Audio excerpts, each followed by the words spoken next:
UP के पीलीभीत से BJP सांसद वरुण गांधी के कांग्रेस में एंट्री की चल रही अटकलों पर राहुल गांधी ने लगभग ब्रेक लगा दिया है। भारत जोड़ो यात्रा निकाल रहे राहुल ने वरुण के बारे में जब कहा कि दोनों की विचारधाराएं एक दूसरे से काफी अलग हैं, तभी से माना जाने लगा कि वरुण के कांग्रेस में जाने की अटकलें सिर्फ कयासबाजी ही थी और जमीन पर इस बारे में कोई ठोस बातचीत नहीं चल रही।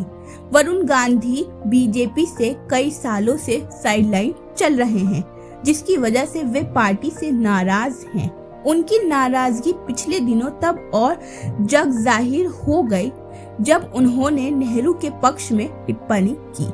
इसके अलावा अपने चचेरे भाई राहुल की तरह ही उन्होंने हिंदू मुस्लिम की राजनीति पर भी हमला बोला। राजनीतिक एक्सपर्ट्स मानते हैं कि कांग्रेस के दरवाजे लगभग बंद हो जाने के बाद अब भी वरुण के पास कई विकल्प मौजूद हैं, जिन्हें अपनाकर वे भविष्य की राजनीति कर सकते हैं। इसकी संभावना वरुण के एक हालिया बयान से भी दिखाई देती है। यूपी की राजनीति करने वाले वरुण के पास सबसे बड़ा विकल्प समाजवादी पार्टी है। उन्होंने पिछले दिनों अखिलेश यादव की तारीफ करके संकेत भी दे दिए हैं कि भविष्य में एक विकल्प सपा भी हो सकती है। बीजेपी सांसद वरुण गांधी ने कहा, मैंने एक दिन सोचा कि कौन से आर्थिक मानक हैं जिसके तहत किसान या आम आदमी आ जाए। आखिर वो आत्महत्या करने पर क्यों मजबूर होता है। उस वक्त शायद अखिलेश यादव मुख्यमंत्री थे और उन्हें मैंने एक पत्र लिखा था। इसके बाद अखिलेश ने बड़ा मन दिखाते हुए अधिकारियों को मदद करने के लिए कहा था।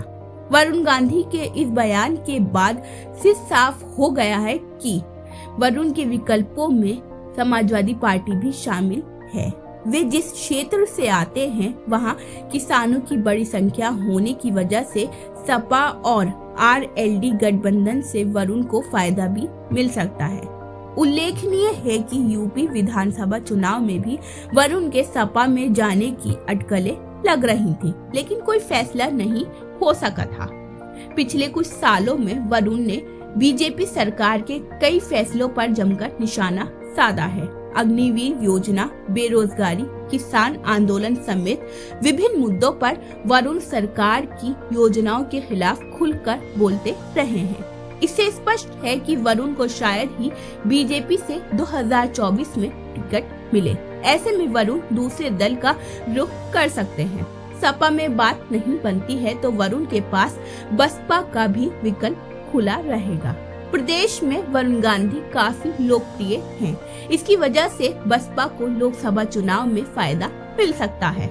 युवा चेहरे की वजह से वरुण पार्टी में नई जान फूंक सकते हैं। अपने भाषणों में किसानों, गरीबों की लगातार बात करने के चलते इनके वोट भी मिलने की संभावनाएं हैं। राजनीतिक जानकार मानते हैं कि कुल मिलाकर वरुण गांधी बीजेपी छोड़कर किसी भी दल में जाते हैं तो उस दल को ही फायदा मिलने की उम्मीद है। गांधी परिवार से आने की वजह से कोई भी दल हाथों हाथ वरुण को पार्टी में लेने में पीछे भी नहीं हटेगा। वरुण गांधी का जब भी जिक्र होता है तब उनका साल 2009 में दिया बयान जरूर याद आता है। उन्होंने कहा था कि जो हाथ तुम्हारी यानी हिंदू तरफ उठेंगे उन्हें काट दिया जाएगा। इसके बाद से ही वरुण की छवि किसी कट्टर हिंदुत्ववादी नेता की बन गई। भले ही इस बयान के बाद वरुण पर एक्शन लिया गया हो, लेकिन वरुण अपनी नई पहचान बनाने में जरूर कामयाब हो गए। बाद में वे बीजेपी के महासचिव बन गए। बीजेपी में रहने की वजह से वरुण की विचारधारा आरएसएस की विचारधारा से भी मेल खाती है। ऐसे में वरुण गांधी पर पूछे गए सवाल का जवाब देते हुए राहुल गांधी ने भी उनकी विचारधारा का जिक्र किया। राहुल गांधी कभी नहीं चाहेंगे कि वे आरएसएस और बीजेपी की जिस विचारधारा के खिलाफ हल्ला बोलते हुए कन्याकुमारी से कश्मीर तक की पैदल यात्रा निकाल रहे हों, उस विचारधारा से विपरीत वाले वरुण गांधी कांग्रेस में शामिल हों। एक ही पार्टी में दो विपरीत छवि वाले नेताओं के होने की वजह से भी सवाल उठने लगेंगे कि क्या कांग्रेस ने अपनी विचारधारा से समझौता कर लिया है। इन्हीं वजहों से फिलहाल वरुण की कांग्रेस में एंट्री पर लगभग ब्रेक लग गया है। तो ये थी नाज़रीन वरुण गांधी के ताल्लुक से अहम खबर। अब देखना ये होगा कि कांग्रेस में तो वरुण गांधी की नो एंट्री हो चुकी है, लेकिन अब क्या अखिलेश यादव उनको एंट्री देंगे? क्या अब एसपी में वरुण गांधी शामिल होंगे? यूसुफ अंसारी की रिपोर्ट, न्यू दिल्ली। अगर आपने अभी तक हमारे चैनल को सब्सक्राइब नहीं किया तो आज ही हमारे चैनल को सब्सक्राइब कीजिए ताकि आप देश और दुनिया से जुड़ी सभी खबरें देखते रहें। शुक्रिया।